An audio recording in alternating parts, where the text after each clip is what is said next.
Bonjour à tous, c'est Roméo Cournal, le coach intuitif, et nous marchons ensemble sur le chemin qui mène à soi.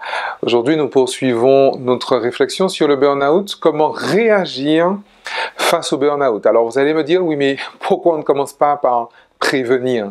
Vous allez comprendre pourquoi. Réagir face au burn-out.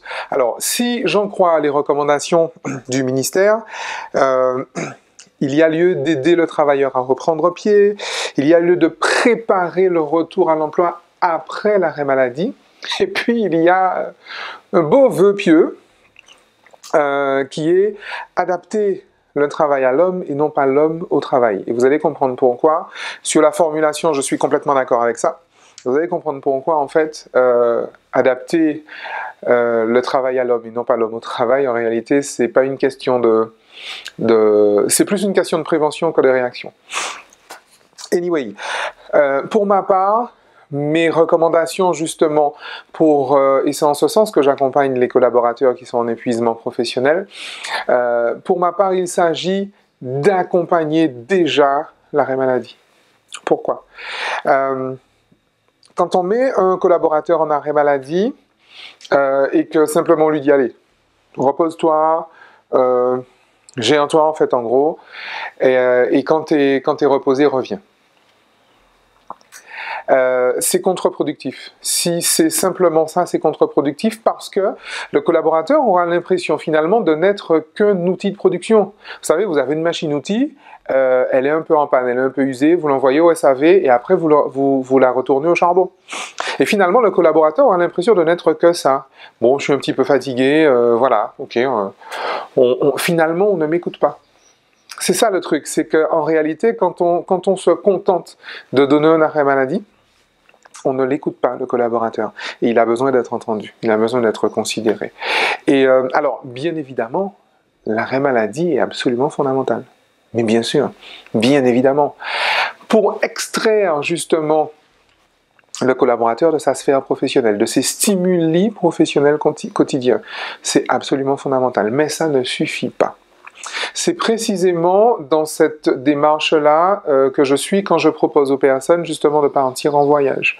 Non seulement de les extraire de leur stimuli quotidien au niveau professionnel, mais même au niveau personnel, puisqu'on a vu effectivement que le burn-out est un syndrome d'épuisement, pas que professionnel. Ok? Et donc, cet arrêt maladie, ou ces vacances, ou c'est ce que vous voulez. C'est précisément là que je recommande justement. Alors, vous avez des médecins qui ont la possibilité de prescrire des cures thermales, et ça, effectivement, c'est très intéressant. Encore une fois, ça demande aussi d'être accompagné, parce qu'il ne s'agit pas que de se faire des papouilles, et puis voilà, d'avoir un régime alimentaire sain pendant un petit moment, de se retrouver finalement dans des conditions extrêmement agréables et confortables pour le collaborateur, pour que 15 jours après, il retourne au charbon, dans les mêmes stimuli. En fait, on n'aura rien fait, on aura juste repoussé l'échéance. Et en fait, aggraver la situation du collaborateur. Parce qu'il va retourner dans ses conditions de travail avec cette certitude et cette conscience qu'il n'est pas à sa place.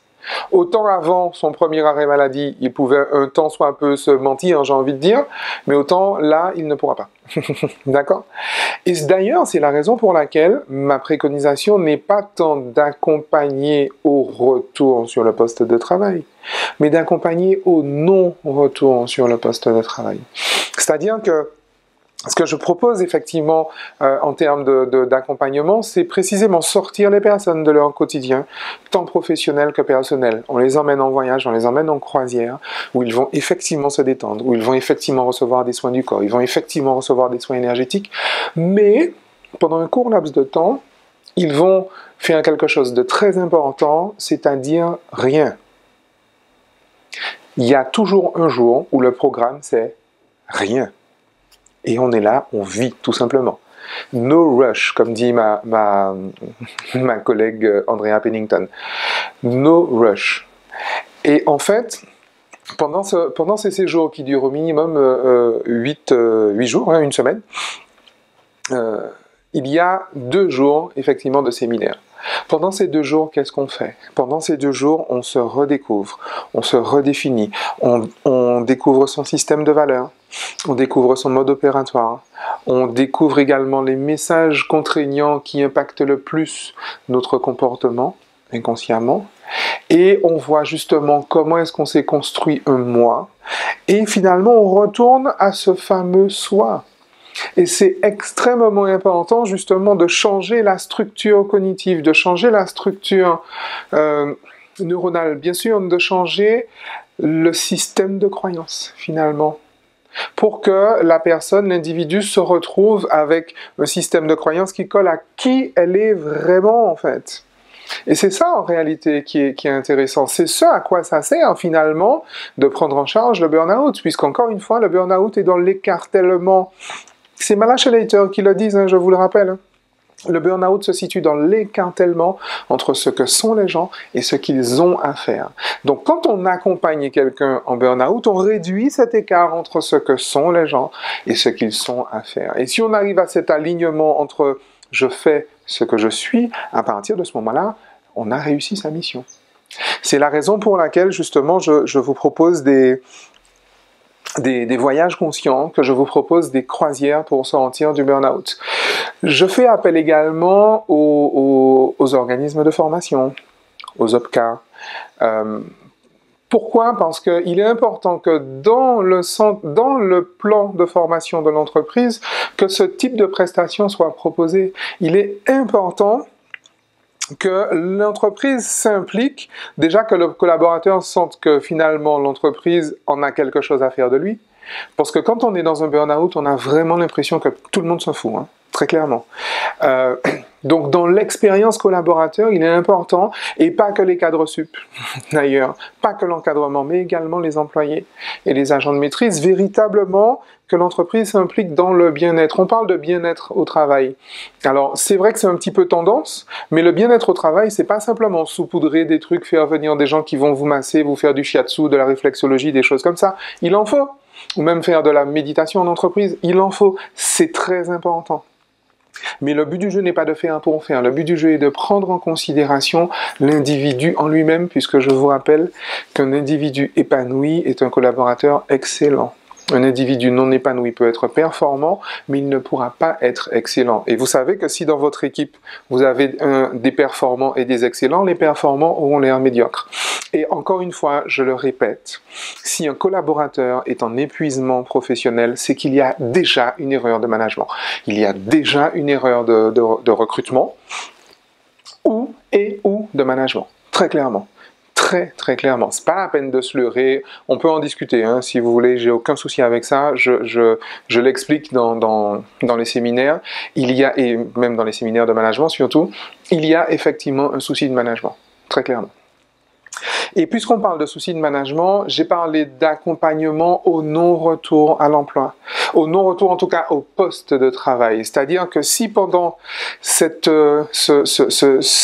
court laps de temps, si pendant ces vacances conscientes, si pendant ce séminaire, effectivement, le collaborateur arrive à faire cet alignement entre qui je suis et ce que j'ai à faire, ben peut-être que qui il est va beaucoup mieux s'exprimer ailleurs sur le marché du travail, dans une autre posture, dans une autre entreprise ou dans un autre métier. Ou peut-être effectivement, bien sûr, dans cette même entreprise-là, mais dans une autre posture, j'ai envie de dire. Et très certainement, 90% des cas, dans 90% des cas, en fait, les personnes qui sont justement en burn-out ont tout intérêt à aller ailleurs. Parce qu'encore une fois, si elles sont en burn-out, c'est qu'elles ne sont pas sur un poste de travail qui leur correspond, tout simplement. Et quand justement, pendant ces séminaires, le collaborateur va découvrir sa zone d'excellence, va découvrir comment traduire dans un scénario professionnel une expérience qui va nourrir son système de valeurs, dans lequel il va pouvoir exprimer pleinement sa zone d'excellence, c'est-à-dire son mode opératoire itératif. Si à partir de ce moment-là, il a découvert finalement qui il est et ce qu'il a à faire, j'ai envie de dire, pour s'épanouir, ben justement, c'est là que ça peut être intéressant d'accompagner tant l'entreprise que le collaborateur à un retour sur le poste de travail. Et c'est là-dessus que je vais répéter et redire qu'il existe une mesure, en tout cas dans la loi française, il existe une mesure qui est légale, qui est légitime et qui est licite, qu'on appelle la rupture conventionnelle. Je suis assez surpris de voir comment les personnes qui sollicitent cette rupture conventionnelle sont souvent vues comme des fraudeurs, comme des gens comme des profiteurs. C'est légal la rupture conventionnelle et je vais vous dire quelque chose, messieurs les managers et dirigeants d'entreprise, retenir un collaborateur qui veut partir est la preuve d'une faute managériale notoire. C'est une faute professionnelle de maintenir un collègue qui veut partir. Ça me paraît tellement évident que je trouve scandaleux que j'ai à vous le dire très clairement. Ça me paraît scandaleux. Il y a des entreprises qui par principe refusent. Il y a même des établissements publics, parapublics qui par principe refusent. C'est une faute professionnelle, ça les gens. C'est une faute professionnelle. Un collaborateur qui veut partir ne s'épanouit pas sur son poste de travail et en réalité, s'il est dans une entreprise, il fait l'entreprise perdre de l'argent. Parce qu'un collaborateur qui est en épuisement, un collaborateur qui ne s'épanouit pas, occupe la place qu'un collaborateur excellent pourrait occuper. Déjà de 1. Et ne venez pas me parler de coûts de je ne sais plus quoi, de primes de licenciement ou de rupture, enfin je ne sais pas. Ne venez pas me parler de ça, parce qu'en réalité, les personnes tous les arguments je les connais, hein, je les ai étudiés à fond, rassurez-vous. J'enseigne l'intelligence financière, c'est pas pour rien. Les coûts que génère le départ du salarié, du collaborateur, sont bien inférieurs aux coûts que génère, ils sont peut-être cependant plus visibles, mais ils sont bien inférieurs aux coûts que génère un salarié qui reste alors qu'il veut partir, alors qu'il veut tout simplement partir, alors qu'il n'est pas bien. Je sais qu'effectivement, il y a des entreprises qui poussent à la démission, pensant que ça coûte moins cher. Ben non, ça ne coûte pas moins cher, parce qu'en réalité, on a un manager qui ne sait pas manager. Et ça coûte très cher à une entreprise. Ça coûte très très cher.